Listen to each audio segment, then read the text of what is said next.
A cold December wind swept through the quiet suburban streets of Boston. From the outside, the Wilsons' white mansion in Newton stood as a flawless emblem of upper-class life. The lawn was perfectly trimmed, the black-paned windows symmetrically placed, and the modest Christmas wreaths at the entrance whispered tasteful restraint.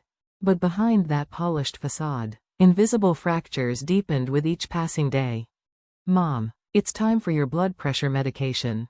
Jennifer Wilson began her evening routine the moment she returned from work, sorting her mother's prescriptions with practiced efficiency. Managing Margaret's high blood pressure and diabetes had become second nature, one of the countless invisible duties Jennifer performed as the eldest daughter and the family's quiet anchor, all while holding a demanding senior manager role at a major accounting firm. "Oh, yes," Margaret murmured absently, eyes locked on her phone. She was scrolling through Rebecca's Instagram feed. Her younger daughter's glamorous life as a luxury real estate agent was Margaret's favorite entertainment.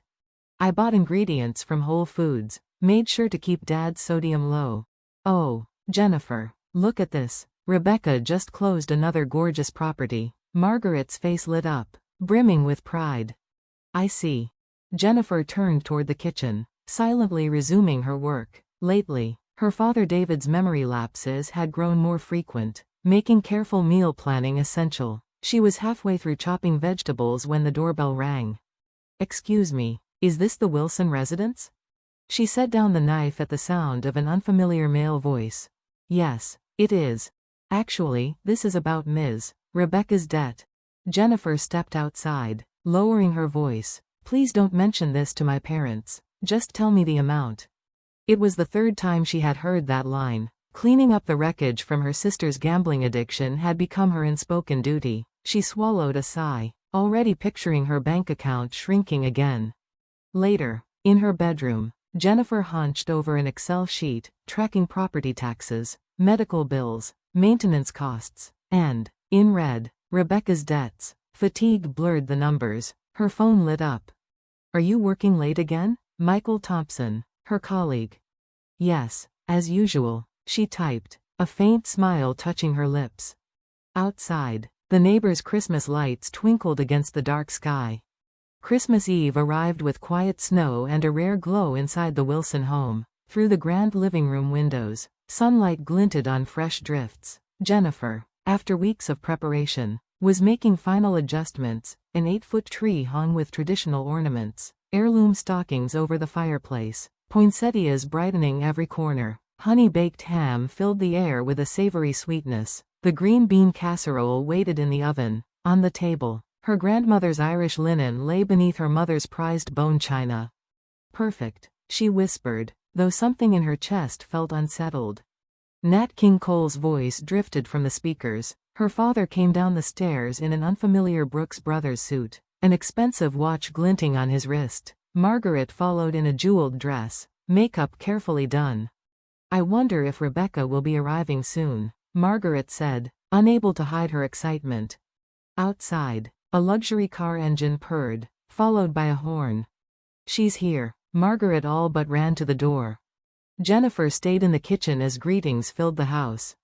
"Welcome home, Rebecca. What a stunning car, brand new." "Yes, a 2025 Range Rover, celebrating last month's closing," Rebecca replied, heels clicking, Birkin bag swinging.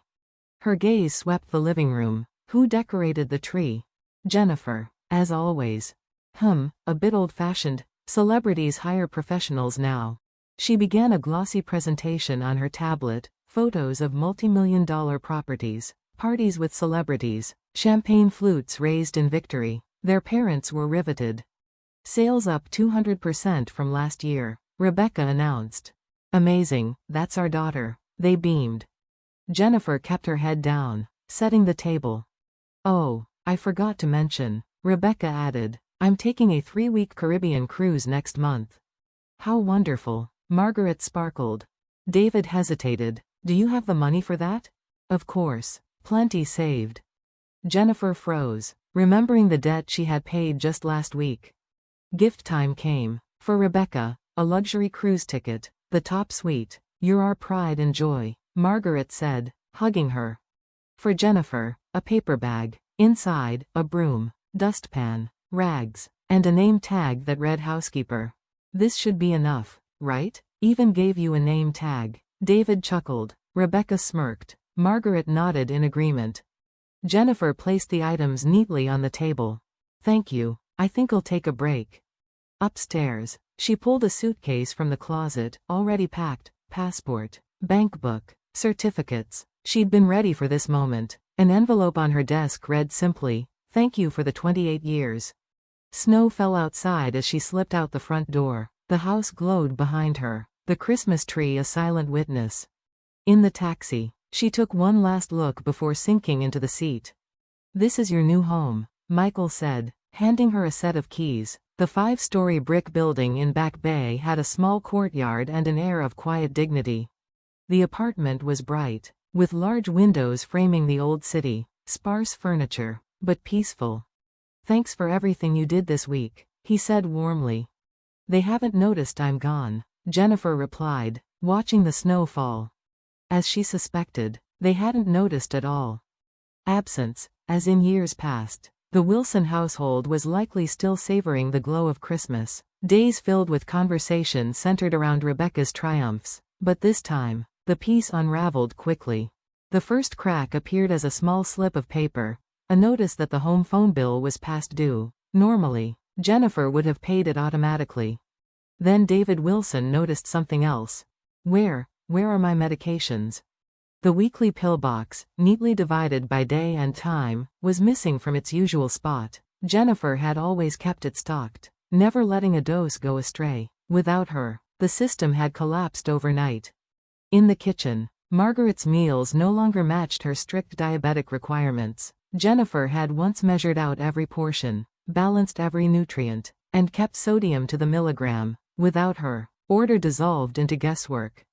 "Jennifer, where are you?" For the first time, her mother's voice carried a tremor of anxiety. At Sunday church, her absence was impossible to ignore. Neighbors leaned in with quiet concern. "We haven't seen your elder daughter lately. The house isn't looking quite the same. Is your mother managing all right?" Whispers spread, quiet but insistent. The breaking point came on the 10th day after Jennifer left. Early that morning, a frantic knock shook the Wilsons' front door. Mrs. Thomas from next door stood panting. "Margaret Wilson has collapsed," on the garden steps. Margaret had tried to walk alone to her regular checkup, a trip Jennifer had never let her make without company. She'd grown dizzy halfway down the path. Minutes later, an ambulance's wail tore through the quiet neighborhood.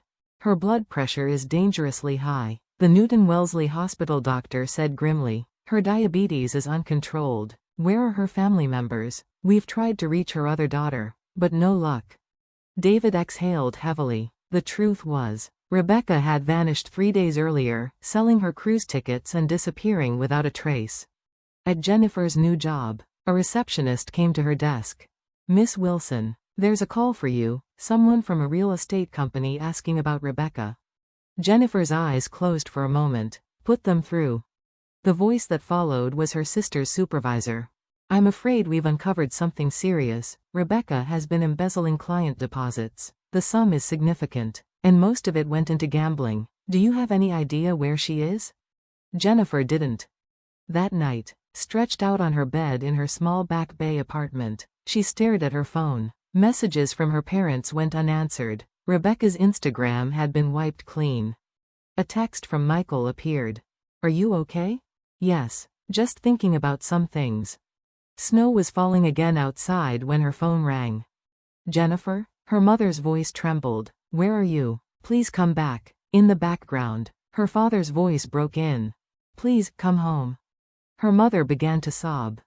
Jennifer listened silently, then ended the call. She typed a single message to Michael. "There are some things I'd like you to look into tomorrow." It was time to know the truth, her father's real mental state, her mother's actual health, and just how deep Rebecca's debts went.